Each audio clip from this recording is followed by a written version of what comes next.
இரு பொருள் கொண்ட ஒரு சொல்லால் நிரப்புக. இகா, அரசுக்கு தவறாமல் வரி செலுத்த வேண்டும். ஏட்டில் எழுதுவது வரி வடிவம். 1. மழலை பேசும் அழகு.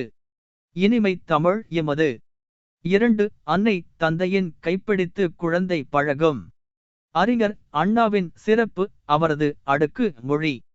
3. நீ அறிந்ததை பிறருக்குச். எழுத்துக்கள் தொடர்ந்து நின்று பொருள் தருவது. 4. உழவர்கள் நாற்று வயலுக்குச் செல்வர். குழந்தையை மெதுவாக என்போம். 5. நீதி மன்றத்தில் தொடுப்பது. நீச்ச தண்ணி குடி என்பது பேச்சு. நிற்க அதற்கு தக. என் பொறுப்புகள். 1. கடிதங்கள் கட்டுரைகள் போன்றவற்றை எழுதும்போது திருத்தமான மொழி நடையையே கையாள்வேன். 2. பொன்மலாட்டம் தெருக்கூத்து போன்ற நாட்டுப்புற கலைகளை போற்றுவேன். கலைச்சொல் அறிவோம். ஊடகம். மீடியா. மொழியியல், ஒலியியல், இதழியல், லிங்குவிஸ்டிக்ஸ், போனோலோஜி, ஜர்னலிசம், பருவ இதழ், மைகசின், பொன்மலாட்டம், பப்பேட்ரி, எழுத்திலக்கணம் ஒர்த்தோகிராபி, உரையாடல், டயலோக். இணையத்தில் காண்க. சிறந்த மேடை பேச்சாளர்களின் பெயர்களை இணையத்தில் தேடித் தொகுத்து வருக.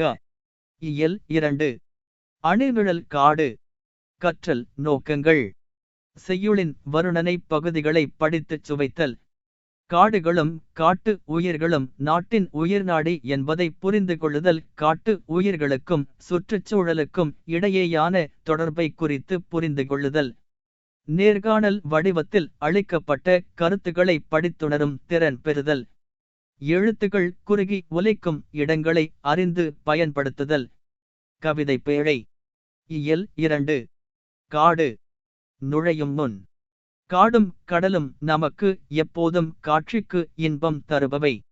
ஒரு நாட்டின் வளம் அந்நாட்டின் மொத்த நிலப்பரப்பில் அமைந்துள்ள காடுகளின் அளவை பொறுத்தே மதிப்பிடப்படுகிறது.